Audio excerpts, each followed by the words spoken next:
पिछले एपिसोड में हमने देखा था कि किन्नान के जितने भी साथी वगैरह थे वो सभी फेपिंग से लड़ने के लिए जा चुके थे ताकि उसको जान से मार सके। लेकिन जिस जगह पर वो आए थे वो जगह बिल्कुल इल्यूजन से भरी हुई थी। यहाँ पर आने के बाद सबसे पहले उन सभी को खुद के ही इल्यूजन से फाइट करके उसके अंदर से बाहर निकलना था। उसके बाद ही वो यहाँ पर फेपिंग से मुकाबला कर पाते। सभी लोग यहाँ पर बड़ी मुश्किल से अपने इल्यूजन से तो बाहर निकल कर आ जाते हैं, लेकिन जब बारी आती है फेपिंग से फाइट करने की तो इसमें बहुत ज्यादा परेशानियों का सामना करना पड़ रहा था, क्योंकि फेपिंग अकेला और वो बहुत ज्यादा स्ट्रॉन्ग, वो सभी को अच्छी टक्कर देता और मार मार कर उसने किन्नान के सारे दोस्तों की हालत खराब कर दी थी। बहुत बुरी तरीके से वो उन सभी को मारता है। जिसके बाद यहाँ से ये एपिसोड शुरू होता है। तो इस एपिसोड की शुरुआत में हम सारे मास्टर वगैरह को देखते हैं जो सी ऑफ डार्कनेस के अंदर क्या हो रहा था इसके बारे में ही देख रहे थे। सुजाकु लॉर्ड के मास्टर जो थे वो यहाँ पर कह रहे थे कि आखिर हमारे साथ ही ऐसा क्यों होता है, ये फेपिंग हमारा डिसेबल था और हमारे ही डिसेबल आगे चल करना इतने घटिया निकलते हैं, जैसे कि ये फेपिंग अपने ही साथियों को मार रहा है। यही वजह से तो हमारा सुजाकु सेक्ट बदनाम है। लाल कपड़े वाले मार्शल मास्टर तो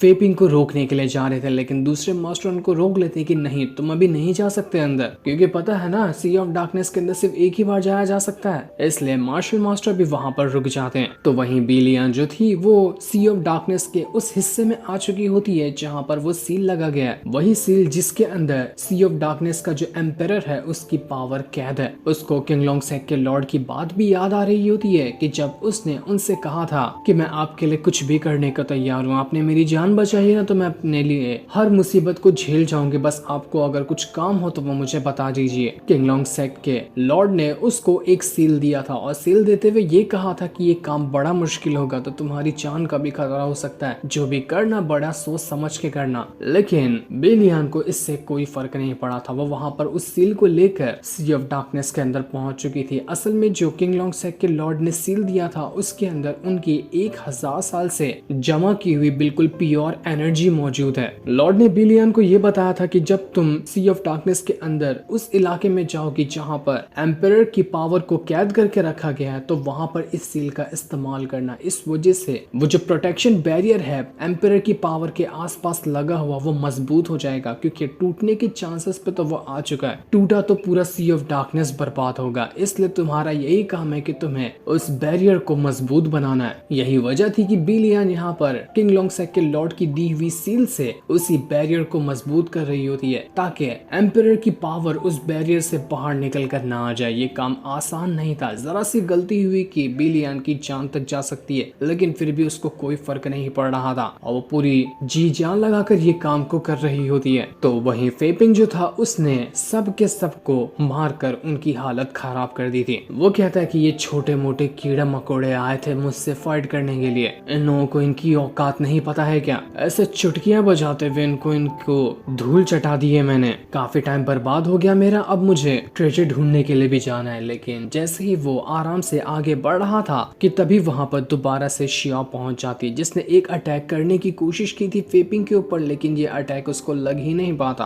और शियाओ की उल्टा खुद ही की हालत खराब होने लग जाती है, क्योंकि उसने अपनी सारी की सारी पावर का पहले ही इस्तेमाल कर लिया था। अब उसके पास उतनी पावर बची ही नहीं थी। फेपिंग कहता है कि अटैक तो तुम्हारा बढ़िया था, लेकिन अब तुम्हारे अंदर जान नहीं बची है, तुम बिल्कुल मरने के कगार पे पहुंच चुकी हो, तो बेहतर यही होगा कि तुम्हारी तकलीफ कम करके मैं तुम्हें जान से मार दूं। एक काम करता हूँ, फॉरगेटन सी के अंदर ही तुम्हें फेंक देता हूँ। जिंदगी भर वहीं पे रहोगी ना तो तुम्हें अच्छा महसूस होगा। क्यों, कैसा लगा मेरा आइडिया? बढ़िया है ना? इसके बाद वो अपनी पावर का इस्तेमाल करते हुए सीधा शियाओ के ऊपर ही अटैक कर देता है और उसको सीधा फॉरगेटन सी के अंदर ही फेंक रहा था, जहाँ पर जियान मेंग हमेशा के लिए कैद थी। पर यहाँ शियाओ उस सी के अंदर गिर पाती कि इससे पहले ही वहां पर किन्नान पहुंच जाता है, जिसने सीधा गोद में उठा लिया था शियाओ को और गोद में उठाकर वो उसे बाहर निकाल लेता है। इस वजह से शियाओ फॉरगेटन सी के अंदर नहीं गिर पाती। किन्नान को पता था कि अगर शियाओ वहां गिरती तो क्या हाल हो सकता था। उसने अपनी पावर का इस्तेमाल करते हुए शियाओ की जितनी भी हालत खराब हुई थी उसको भी रिकवर कर रहा होता है। ये देखकर तो किलिंग एम्परर भी बहुत ज्यादा खुश हो जाते हैं कि चलो अब किन्नान आ गया है ना, तो ये फेपिंग की कोई औकात नहीं कि वो किन्नान के दोस्तों के ऊपर अब आंख उठाकर भी देख सके। किन्नान सबका बदला लेकर रहेगा।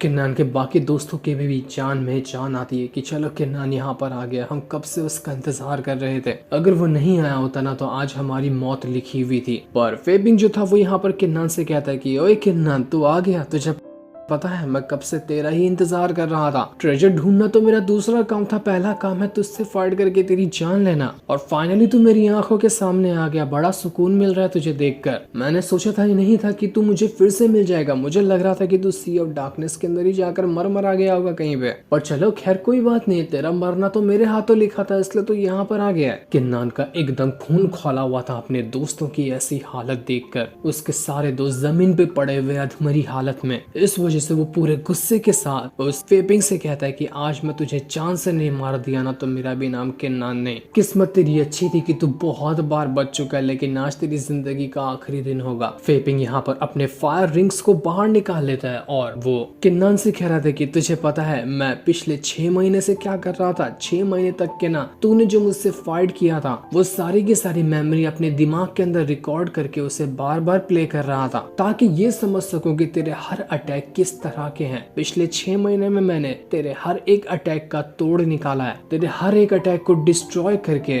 उसके ऊपर मेरा अटैक करना मुझे आ चुका है। अब मैं देखता हूँ कि तू किस तरह से मुझे यहाँ पर हरा पाएगा। कोई चांस नहीं है तेरा कि तू मुझे यहाँ पर हरा सके। किन्नान भी यहाँ पर जैसे ही फेपिंग का अटैक लगने वाला था अपना एक बैरियर क्रिएट कर लेता है, लेकिन वो बैरियर तो कुछ ही सेकंड के अंदर यहाँ पर डिस्ट्रॉय हो चुका था। फेपिंग पूरी तैयारी के साथ आया होता है किन्नान को मारने के लिए, क्योंकि उसको पता था कि वो यहाँ पर मार कर नहीं जाएगा तो उसका मास्टर ही उसकी जान ले लेगा। तो बेहतर यही है कि किन्नान के साथ लड़ते लड़ते ही उसको मार दे या फिर वो खुद मारा जाए। फेपिंग यहाँ पर एक और बहुत ही ज्यादा पावरफुल अटैक जैसे ही किन्नान के ऊपर करने वाला था, और किन्नान की जब इस अटैक के ऊपर नजर भी नहीं गई थी कि ये अटैक लगने से पहले ही सीमा वहां पर खड़ा हो जाता है और उसने अपनी पावर का इस्तेमाल करते हुए एक बैरियर बना दिया था ताकि फेपिंग का अटैक किन्नान को ना लग सके। वो पूरी जान लगा देता है ताकि किन्नान को कुछ भी ना हो और वो फेपिंग की जान ले ले। सीमा को याद आ रहा था वो टाइम जब किन्नान ने उसके साथ दोस्ती का हाथ बढ़ाया था। किन्नान ने उससे कहा था कि तू मेरा दोस्त बन जा, मैं तुझे जरूरत पड़ने पे प्रोटेक्ट करूंगा और तू मुझे प्रोटेक्ट कर लेना अगर कभी मुझे जरूरत पड़ी तो। यही चीज जब सीमा को याद आई थी तो उसने अपनी पूरी जान लगा दिया इस बैरियर को बनाने में ताकि वो किन्नान को बचा सके। जैसे ही ये हुआ था किन्नान को मौका मिल जाता है फेपिंग के ऊपर अटैक करने का, तो अपनी स्वॉर्ड की मदद से एक ही अटैक में सीधा फेपिंग को उड़ाकर दूर फेंक देता है। फेपिंग की हालत खराब, पर फिर भी वो मरा नहीं था। वो इतना तैयारी के साथ आया था, इतनी जल्दी तो हार नहीं मानेगा। किन्नान भी यहाँ पर अपने विंग्स को बाहर निकाल चुका था और दोनों के बीच अब बहुत जबरदस्त फाइट शुरू हो जाती है। फेपिंग कह रहा था कि कर ले बेटा, जितना अटैक करना उतना अटैक कर ले, लेकिन आज कुछ नहीं होगा तेरे अटैक से। तेरी मौत लिखी है मेरे हाथों, अब मैं ही तुझे जान से मारूंगा। दोनों एक दूसरे के ऊपर लगातार अटैक पे अटैक किए जा रहे थे, पर जैसे ये अटैक हो रहा था कि इससे पहले ही पीछे से एंजल आती है और उसने अपना सीधा का सीधा स्वॉर्ड ही फेपिंग के आर पार घुसेड़ दिया था। वो फेपिंग से कह रही होती कि क्यों, मजा आया ना, हम सबको जब तकलीफ दे रहा था तो तुझे भी तो इतना ही मजा आ रहा होगा, अब वही मजा मैंने तुझे दे दिया है। पीछे से अटैक लगने की वजह से फेपिंग की हालत तो खराब हो जाती है क्योंकि वो इस अटैक के लिए बिल्कुल भी तैयार नहीं था। और जैसे यहाँ पर फेपिंग की थोड़ी सी हालत खराब हुई थी, किन्नान यहाँ पर अपने थंडर फीस्ट टेक्निक का इस्तेमाल कर लेता है। उसके हाथ के 2 क्लोन बन चुके थे जो कि थंडर पावर से बने थे और वो लगातार एक ही टाइम के अंदर करीब 1 से 2000 पंच घसीट कर मार देते हैं फेपिंग को। फेपिंग बिल्कुल अधमरा, उसके हाथ पैर दांत वात सब टूट जाते, बहुत बुरी हालत हो गई थी उसकी। वो एकदम दंग रह जाता है कि ये अटैक कैसे आया तेरे पास। जब पिछली बार हम दोनों की फाइट हुई थी तो उस टाइम तूने ये अटैक का इस्तेमाल नहीं किया था, इस वजह से इस अटैक का तोड़ मेरे पास था ही नहीं। मुझे ये नहीं यकीन होता कि तू सिर्फ मार्शल एम्परर रैल्म पर है, तेरे पास कुछ ना कुछ खास बात है जिसको तू दुनिया से छुपा कर रखता है। किन्नान कहता है वो खास बात जानना है ना तो जान लेना, लेकिन अभी नहीं, मरने के बाद। तुझे जब सबसे पहले मैं जान से मारूंगा और फिर देखूंगा कि तुम मेरी बातें सुनने के लिए जिंदा भी बचा है या नहीं। इसके किन्नान पूरी जान लगाकर इतना घसीट के पंच मारता है कि फेपिंग की हालत खराब, वो पूरा फटकर दूर फेंका चुका था। लेकिन वो इतना ढीठ किस्म का बंदा कि अभी तक नहीं मारा था, उसके अंदर जान अभी भी बाकी थी।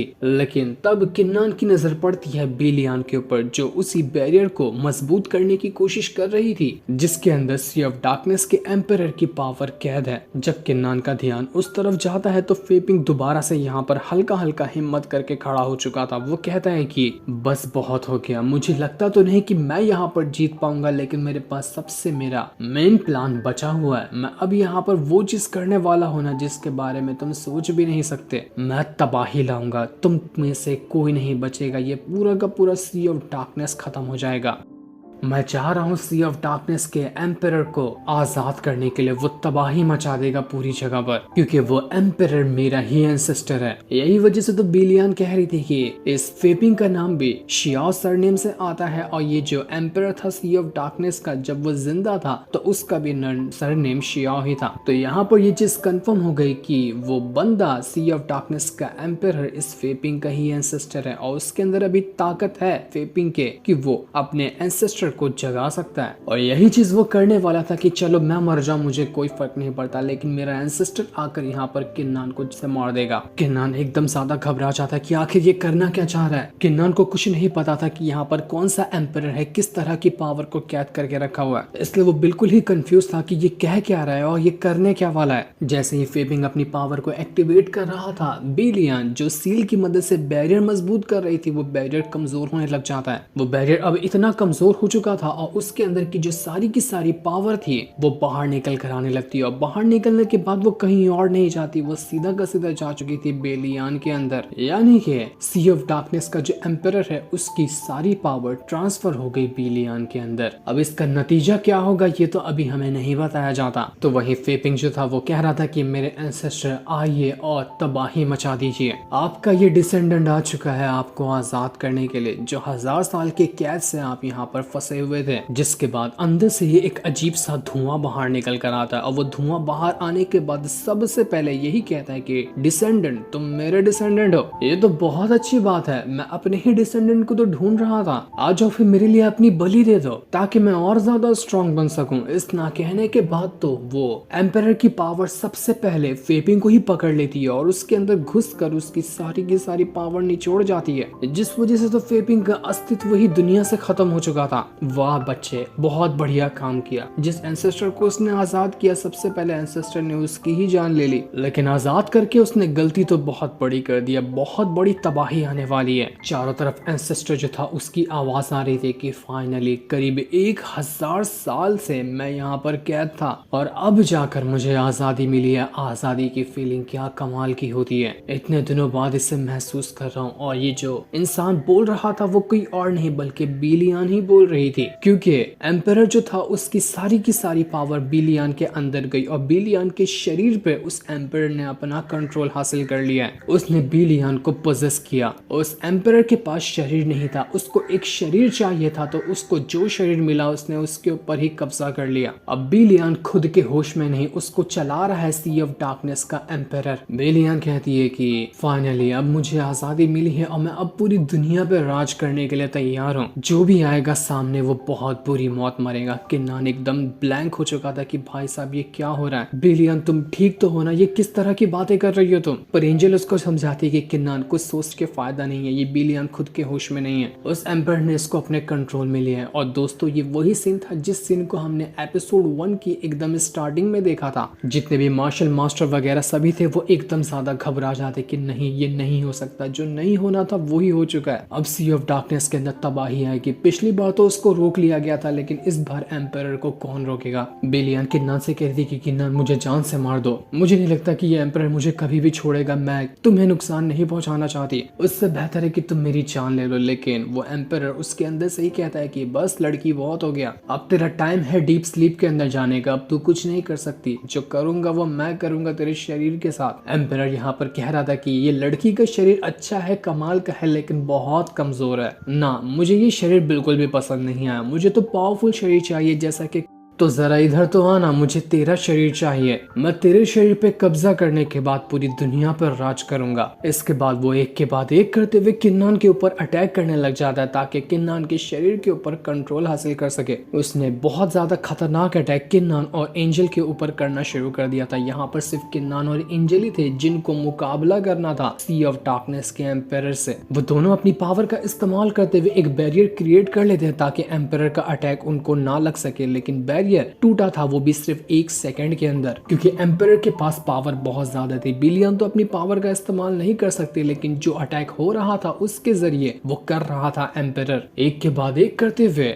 बिलियन ने किन्नान और एंजल के ऊपर अटैक कर दिया था, जिस वजह से दोनों की हालत खराब हो जाती है। लेकिन इस एपिसोड में बताया नहीं जाता कि क्या ये दोनों मिलकर सी ऑफ डार्कनेस के एम्पायर को रोक पाएंगे या नहीं रोक पाएंगे। ये चीज नेक्स्ट एपिसोड में पता चलेगी। तब तक के लिए थैंक्स फॉर वॉचिंग।